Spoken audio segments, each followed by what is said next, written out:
With temperatures dropping into the -30s in Saskatchewan, people who are homeless must desperately search for a spot to warm up.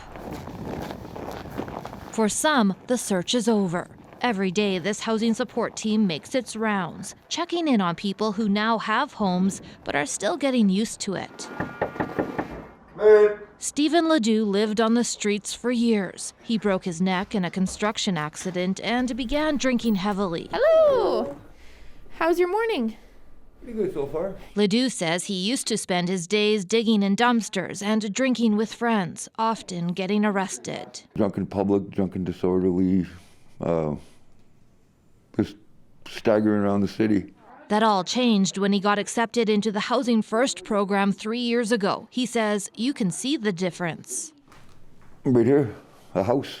They found me a house as soon as I got into the program. And then how has that changed your life? I've been in trouble with the law, and I'm staying pretty good sober now.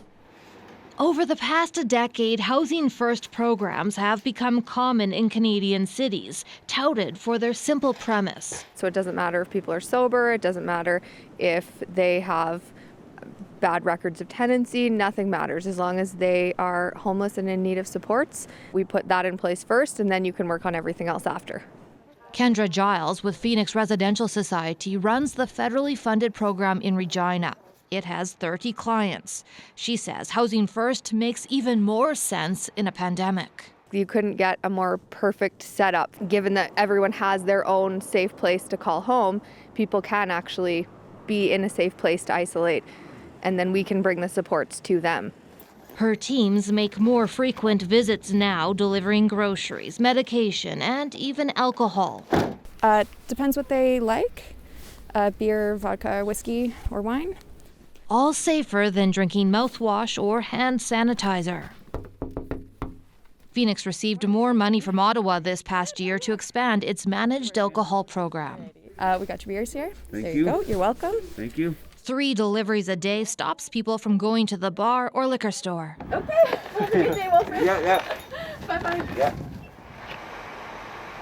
57-year-old Army veteran Rudy McQuaig waits for the Phoenix team to arrive. They come and check my house, make sure I'm okay, so they're very protective. Rudy, hello. How was your night? What'd you get up to? Just got your medication here. Caseworkers helped him collect social assistance to pay rent and buy groceries. Okay, you have a good day, okay? A couple clients have contracted the virus and they get support to self-isolate. Overall, there have been fewer visits to the hospital emergency room, detox center, jail, and shelters, which can't meet demand. COVID-19 outbreaks have temporarily shut some down, and physical distancing rules have cut capacity. Jason Mercredy's organization serves vulnerable people, but due to the pandemic, has to frequently turn them away. Pretty much every day where the temperature drops below -15, we have people begging us to let them in the building. It's not just us, it's every organization in the city that really is struggling to allow people in and maintain COVID protocols. And we've had people crying, we've had people quite upset.